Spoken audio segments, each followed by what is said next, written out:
পালাও পালাও হিমানি। কত দূর আর পালাবে তুমি?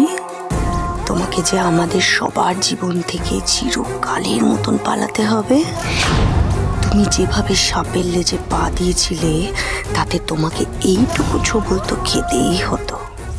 তোমার চোখে জল, সেটা দেখে যে কি সুখ পেলাম।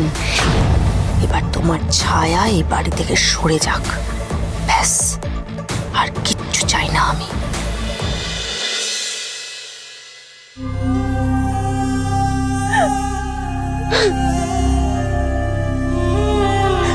সব শেষ হয়ে গেল, সব শেষ হয়ে গেল বন্ধু।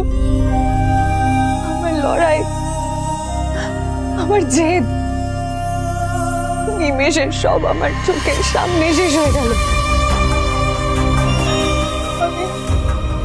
আমি পারলাম না, আমি পারলাম না আমার রুদ্রকে ধরে রাখতে। আমার ভালোবাসাকে আমার জীবনে ফিরিয়ে আনতে পারলাম না। কেঁদো না, এক্ষুনি যাও, তুমি গিয়ে বিয়েটা আটকে দাও, তাহলেই আর তোমার রুদ্র তোমাকে ছেড়ে কোথাও যেতে পারবে না। না, আমি কেন যাব? আমি কেন বিয়েটা আটকাবো? যেই মানুষটা আমার ভালোবাসা বোঝে না, যেই মানুষটা সব সত্যি জেনেও এই বিয়েটা করতে রাজি হয়ে গেল, তাকে আমি কোন অধিকারে আটকাবো? যে আমার জীবনে ফিরে আসতে চায় না, তাকে আমি জোর করে আমার জীবনে ফিরিয়ে আনতে পারবো না বন্ধু। ভুল, ভুল হচ্ছে বন্ধু। তোমার রুদ্র আগের কথা সব ভুলে গেছে, আর তোমাকে মনে নেই, তোমার ভালোবাসার কথাও মনে নেই। তাই হয়তো সে আজ তোমাকে ছেড়ে অন্য কাউকে বিয়ে করছে। ভুলে গেছে মানে? কি ভুলে গেছে? ওর আগের সব কথা মনে না থাকলেও এই কদিন যা যা হয়েছে সেটা তো মনে আছে, নাকি ও সেটাও মনে নেই?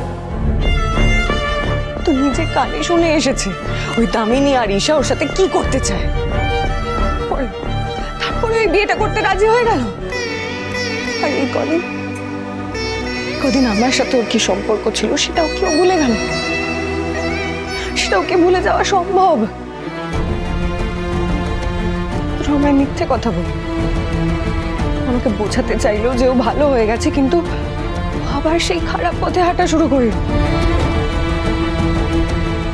বন্ধু, রুদ্র আমার জীবনে ফিরুক না ফিরুক, আমি চাই ও আবার ভালো হয়ে যাক।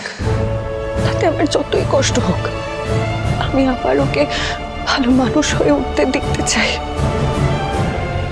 কিন্তু আমার সব চাওয়া পাওয়া, ইচ্ছে অনিচ্ছে সব শেষ হয়ে গেল, সব শেষ হয়ে